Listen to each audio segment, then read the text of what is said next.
Hello, friends. This is Caleb Warnock, and it is a rainy, chilly day here in the Rocky Mountains, and we are going to have a hard freeze tonight. And so I went out and picked the last of the marigolds out of the garden and thought that maybe we could make marigold paint. I have a marigold here. I'm just going to let's take three petals off of there. And this is a glass molding board, also called a slab. And you can get this, I mean, this is inexpensive on Amazon. It comes with a molar. This is the molar that you use with it.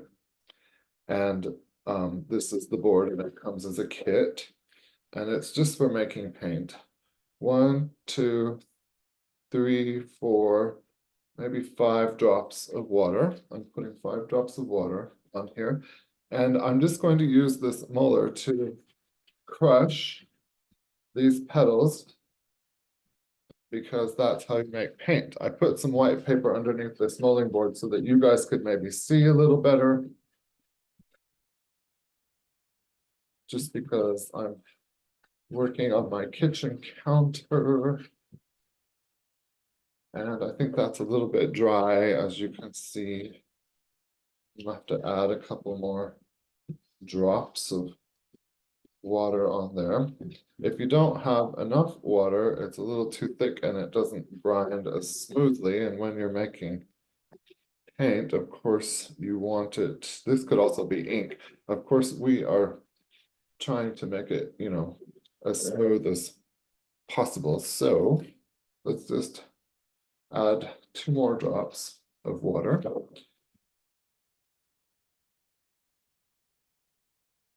And grind this kind of smooth. I'm not putting a ton of force or pressure on here. That's not what is necessary. What's necessary is just kind of go in a circular motion and just grind this down into a very fine paint. And it only takes a moment to do this. And you don't have to buy a mulling board if you don't want one, but if you're going to have fun with botanical paints, pigments, dyes, inks, all of that, then it's certainly worth the investment. I think this cost me $20 or $15 or something like that. I've had it for a few years. So there we go. We've made a nice little puddle of paint there. And this is some that I made earlier today. I'm just going to turn a fresh page here and show you. Let's wipe this off a little bit so I don't get my watercolor. This is not watercolor paper. This is mixed media paper. And we'll take a brush here and just take a little of this and show you what nice paint this looks like. Now, I teach this as a class at the local university, and a question I get a lot is, how long is this going to last? Is it going to fade? Well, this is made years ago. This is an example using different mordants. Mordants are just different nature-based substances. Like this one, this is all the same marigold, just like this. This is what the color turns out when you mix in a drop of vinegar, a drop of alum, a drop of baking soda, a little bit of rust, ammonia, and these were all made by boiling, but today we're just going to do this fresh. The answer is that, I mean, it lasts forever. I mean, if you put it in direct sunlight, of course, then it's going to fade, just like almost everything does in direct sunlight. But if you don't put it in direct sunlight, it's going to, just last like regular paint. And if you don't believe that, then just try it for yourself and see. Okay, I've just added it because this is just going on a little bit dry now. So this is plain, and when you are in making paints or pigments or dyes, the word mordant means that you're adding something in to enhance or stabilize the color. So what we're going to do is, this is alum, just the kind that you buy at the grocery store on the baking aisle. It's used in baking, like for making biscuits. I'm just gonna put in like the tiniest little dusting of alum, like just a few little specks.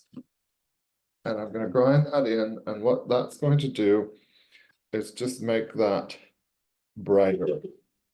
And why does it make it brighter? I don't know, it just does. And of course, I don't like to use harmful chemicals, so that's why we're not, we're just using stuff that is not harmful. We like to work hand in hand with Mother Nature. Okay, so now we've made a little, and even here you can see that this is brighter, just a tad brighter than the other, but you can see it better on the paper. You can see that this is brighter. I hope you can see on the camera that this is brighter than this. And then after experimenting, I have also learned that you can use ascorbic acid, and this is my bag of ascorbic acid because I split some with friends years ago. And I'm just putting just the tiniest little speck of ascorbic acid. And I think I will put another drop of water just to make sure. And I'm just putting that right there on the molding slab. And then I'm going to bring these all together so that now we have a touch of that residual alum that we used. And we've got the ascorbic acid, and we're just going to grind that just a touch more to mix this all together. And ascorbic acid is available in the grocery store in the canning aisle. It is vitamin C. It's just vitamin C powder is what it is. And in the canning aisle, they use it to make colors. Like if you're making jam or jelly, you don't want your colors to oxidize and sort of turn brown. Or if you're canning like peaches or pears or something, you don't want your fruit oxidizing and turning brown. Because vitamin C is an antioxidant, it is used in canning to make those colors, to help those colors retain their brightness. Because marigold, when you open a banana or a potato or an apple, sometimes it starts to turn brown. That's because the oxygen begins to deteriorate some of the principles, some of the qualities of the fruit, and that is what can happen to the marigold, especially over time. So if you add a little bit of alum and a little bit of ascorbic acid, it's going to make a really nice permanently orange paint that has a better intensity and light color. So that's the only reason that we're adding vitamin C and alum. And if you have a vitamin C tablet somewhere in your house, you could probably just do that too. I just happen to have some because we can, and in this house. Okay, so I thought it would be fun. This is just a stencil from the $1.25 store. And I thought it would be fun just to make a quick, and we want this when you're stenciling, you want kind of a dry, you don't want your paint to be too wet. You just want to dab it on there, because if it's too wet, it will run underneath the stencil. And so you're trying to avoid that, obviously. And I just thought maybe this stencil could make a better flower than I could for you. I didn't do the, I think I can get that back on there. I didn't do the leaves. We should do the leaves, even though I guess the leaves would be green, but making green paint, I guess that'll be another video for another day. But anyway, so there we go. We've made a little art. We've made an art, friends. We've made an art. I just wanted to show you how this could be used. And that did run together just a little bit. So let's try just dry brush. I'll try to put this on a little bit more dryly. Is that a sentence? Put this on a little bit more dryly. Okay. Oh, well, that was worse than the first one. Oh, well. You get the point. maybe I added one drop too much water on there. Also, because it is about to freeze, it's freeze where I live in the Rocky Mountains at 5,200 feet, it is very, the frost is coming very late this year. And so it is just a couple of days before Halloween. And so that makes you want to make a pumpkin, right? So if we're going to do art, we might as well make ourselves a pumpkin, is what I thought. And as you can see, my art maybe not on point today, super great, but there's sort of a pumpkin-y, we should let this dry. If I was a good video person, I would let it dry a little bit, but take an art pen and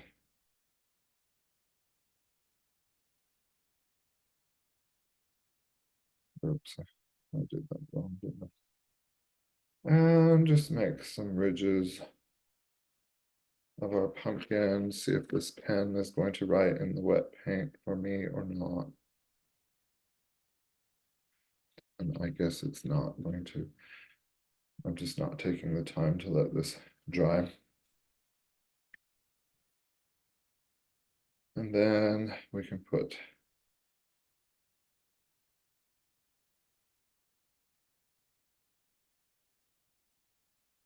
a little tendril there. And then we have a pumpkin to ground our pumpkin in space and time. And we could even, you know, if we wanted to, shadowing on our pumpkin. Anyway, and then we'll just say Happy Thanksgiving, because Thanksgiving is coming up.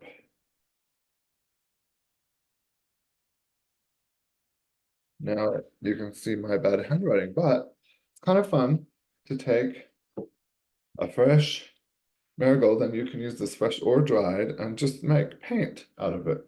And you could make little Halloween cards. This is something you could do with your friends. You can certainly do it with your kids. You can do it with your grandkids. You can do it fresh or dried. This is the dried petals. This is what I still have left over from last year. I gathered all the marigolds and I just dried the petals in the house. I just put them on a plate or a cookie sheet for a couple weeks. And then I bought the little cheapest coffee grinder I could find on Amazon. And I just used that to grind these things. And then I can just store it like this, and then it's just instantly, you know, available to use. We can make paint out of that. Powder, and you just do the same thing. If you want to do it out of the dry, you just add a bit of water. That was probably too much. And you don't have to add alum, and you don't have to add vitamin C, but it's going to make that better color if you do.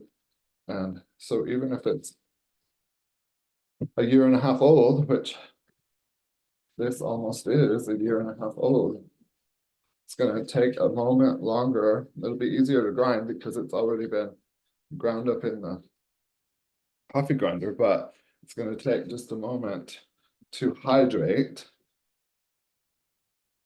But then you have paint, and you could add a little gum arabic to this if you wanted to. It doesn't matter. You just do, you know, whatever you want. Trying to clean my brush a little bit and show you guys.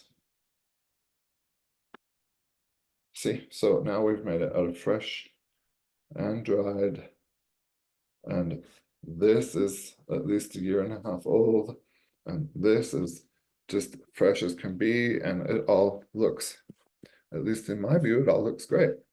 So thank you, friends, for coming and playing along with me as we make our botanical paints and colors, and we will play together again soon. I just think we should all have, you know, since it's going to be cold and rainy outside, let's all just do something fun and relaxing and doing our art. All right. Bye-bye, everyone.